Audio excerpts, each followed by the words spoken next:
So with that comment, I'd like to start with a presentation by the Lake Ontario Waterkeeper and Ottawa Riverkeeper, as outlined in CMD 15H 5.2. I understand that Ms. Pipa will make the presentation. Feinstein. Oh, sorry, Ms. Pipa Feinstein. I'm sorry about that. The floor is yours. Good morning, President Binder and Commission members. Thank you for the opportunity to address you all today. For the record, my name is Pippa Feinstein and I'm representing Lake Ontario Waterkeeper and Ottawa Riverkeeper. Both organizations were founded in 2001 and are members of the International Waterkeeper Alliance. They both tirelessly advocate for local swimmable, drinkable, and fishable water. And they seek to empower people in order to stop pollution, protect human health, and restore habitat. They have significant expertise concerning the development of public information sharing programs and building meaningful industry stakeholder relationships.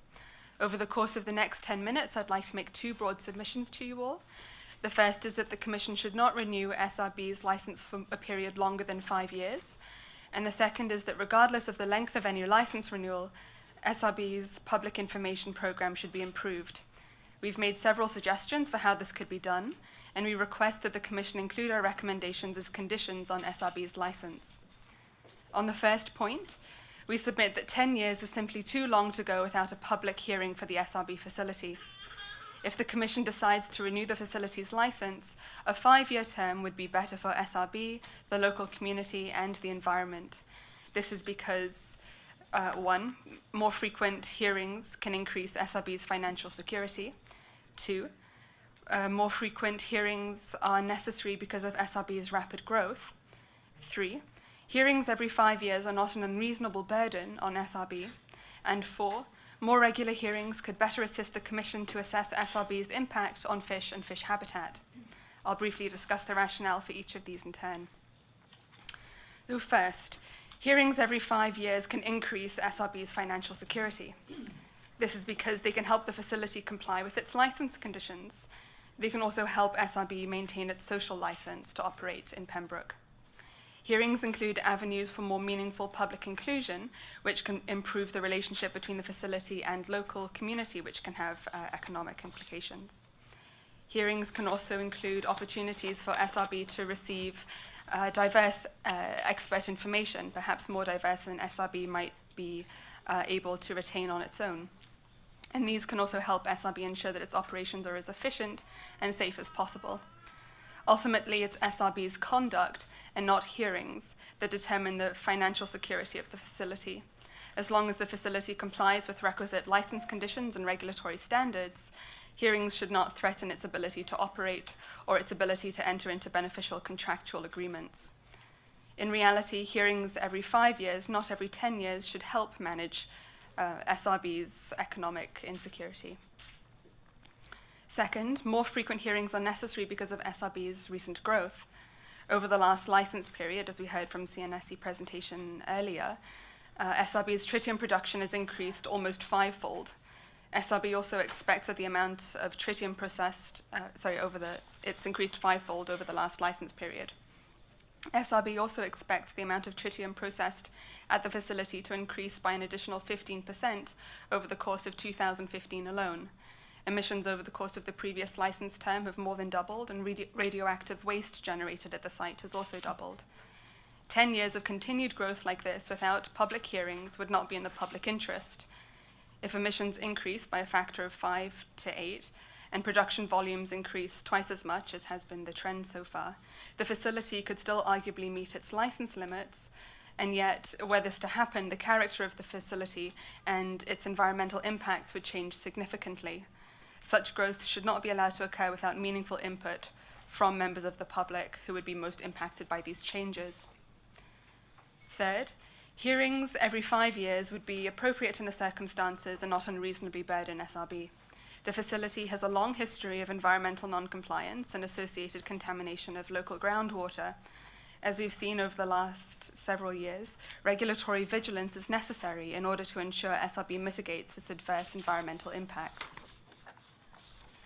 As the Commission will hear from submissions from other interveners later today, actual groundwater contamination levels are persisting longer and in greater concentrations than CNSC modelling had predicted. As such, SRB should not be afforded any benefit of doubt. Regulatory vigilance is required, and more regular hearings would be an important aspect of this vigilance. SRB argues that money saved through less frequent hearings would help fund advances in tritium emissions reductions or provide more funds for their safety program or decommissioning fund. However, we submit that if SRB can't afford to adequately fund these initiatives, it should simply not be permitted to operate. It would be unreasonable to sacrifice opportunities for meaningful public participation in order to ensure that SRB fulfills other license conditions. Fourth, more frequent hearings can be helpful for the Commission's new authority over fish, fisheries, and species at risk. This current license decision is the first for the SRB facility that is being conducted under a new Memorandum of Understanding between the Commission and the Department of Fisheries and Oceans. The memorandum increases the scope of the Commission's responsibilities in this regard. However, CNFC staff's Commission member documents have failed to include any mention of fish, fish habitat, or species at risk, and perhaps this is something that staff can address or clarify once I finish this presentation. More frequent public hearings could better ensure that these matters receive adequate consideration in the future, and hopefully this could include the opportunity for members of the public to retain third-party experts to examine this issue as well. Having provided our arguments in favour of more frequent licence renewal hearings, I will now outline our recommendations for improving SRB's public information programme. Given SRB's environmental track record and enduring public concerns, its public information programme should really be gold standard. In order to better realise this goal, we recommend the following improvements. First, that all environmental sampling results should be clear, accessible, machine-readable, and made public in real time. 2, that SRB should warn the public in advance of any planned releases at the facility. 3, that more information should be collected to inform SRB's internal reviews of its public information program. And 4, that SRB should continue to update its website regularly. All of these recommendations will ultimately help SRB better meet the purposes of its public information program, and these are articulated in the Commission's Public Information and Disclosure Guideline, Regulatory Document 99.3. Perhaps most importantly, the guideline requires that SRB's public information program be proportional with the public's perception of risk and their level of interest in the facility. Since the public's concern and interest in the facility is significant, SRB's program should reflect this fact. Our first recommendation is that all monitoring results should be reported clearly, in real time, and as machine-readable data. Sampling results should be posted to the SRB website within 5 days of being received. Once this data is posted to the SRB website, it should remain posted indefinitely so that it can be compared with subsequent sampling results. This requirement is not too onerous, as SRB would merely have to post test results to the website the same week as they are received. This would also be consistent with Section 2.1 of the Commission's guideline, which requires the timely communication of information. SRB's environmental sampling results should also be made in 100% machine-readable formats. This could be as simple as changing these documents from PDFs, as they currently are, to formats such as RDF or XML. The software required to do this is relatively inexpensive and easy to navigate. But providing sampling data in these machine-readable formats can be extremely useful to the public, SRB, and the Commission. This is because these formats basically allow data sets to be more portable and extractable, allowing the values to be input into other analytical software, which can help identify trends in data over time. It's also important that the data be made more accessible to the public in other ways. For example, every chart containing sampling data should clearly indicate the relevant action levels and release limits on that same chart. Doing so would allow a layperson to glance over the values in a particular data set and immediately determine whether SRB is in fact complying with the relevant limits.